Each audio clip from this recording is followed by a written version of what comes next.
Достар, егер сіздер көркемдеп жазылған Құран аяттарын жақындарыңызға діни сыйлық ретінде беруді қаласаңыз, немесе үйдің төрінде Аллах тағаланың сөзін ілгіңіз келсе, бізге тапсырыс беріңіздер.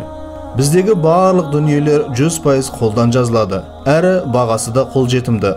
Біз сіздер үшін Қазақстанның барлық жеріне тегін жеткіземіз. Ендеше достар, төменде көрсетілген байланыс бойынша бізбен хабарласыңыздар.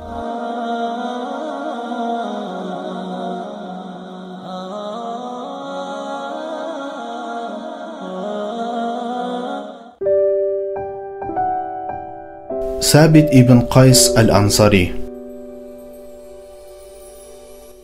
Ардақты сахабалардың ішінде асыл пайғамбар саллаллаху алейхи уассаламға өзгелерден ерекше жақын кісілер де көп болатын. Олардың бірі Сәбит ибн Қайс әл-Ансари.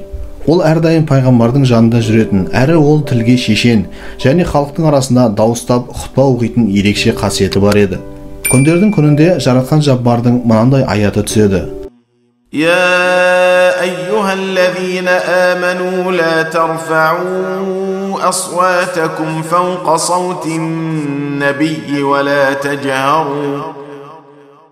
تجهروا له بالقول كجهر بعضكم لبعض أن تحبط أعمالكم وأنتم لا تشعرون.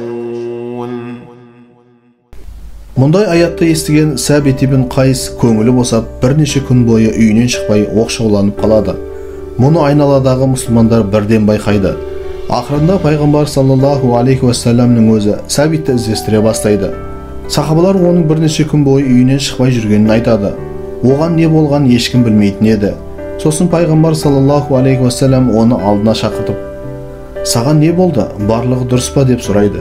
Сонда Сәбит: «Уа асыл пайғамбар, жуырда ғана өзіңізге, ей иманға келгендер, дауыстарыңды пайғамбардың даусынан жоғары етіп сөйлемеңдер» деген аят түскенін баршамыз білеміз. Мен болсам әрдайым сіздің және халықтың арасында даусымды қатты көтеріп сөйлеуші едім. Ендеше менің осы уақытқа дейінгі жасаған барлық игі амалдарым жойылып, тозаққа кірушілерден болып қаламын ба деп өзімді жазғырып жүрмін дейді. Мұны естіген пайғамбар саллаллаху алейхи уассалам күлімсіреп: «Сен олардан, яғни тозаққа кірушілерден емессің, бәлки баянды ғұмыр кешіп, жақсылықта өмірден өтесің» дейді. Пайғамбардан мұндай жұбан сөзді естіген Сәбит өзіне келіп біршама қуанып қалады. Арада бірнеше уақыт өтіп, Аллах тарапынан тағы бір мынандай аят түседі. ولا تمشي في الأرض مرحا إن الله لا يحب كل مختال فخور. Мұны естіген Сәбит тағы көңіл босап, үйінде оқшауланып жатып қалады. Сосын сахабалары оның жоқтығын сезіп қояды. Пайғамбар Сәбитті алдына тағы шақырып мән-жайды сұрайды.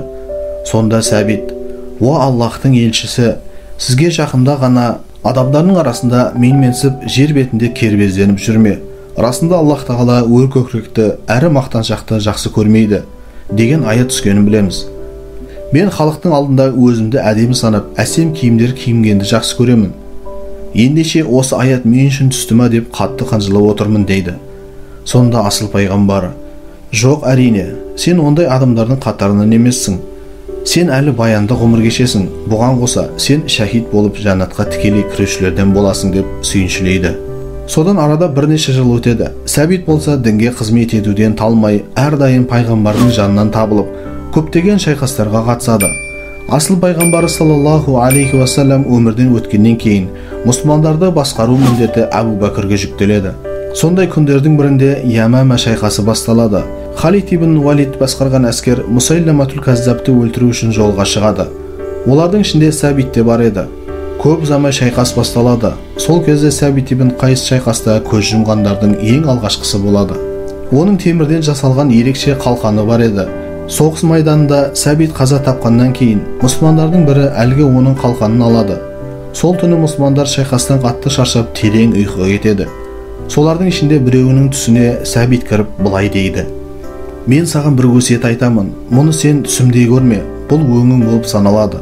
Кеше мен шайқаста көз жұмған болатынмын. Содан кейін мұсылмандардың бірі менің қалқанымды алып, әскерилер орналасқан шатырдың жанында ат байланған жерге қойып, оны жіппен байлап тастады.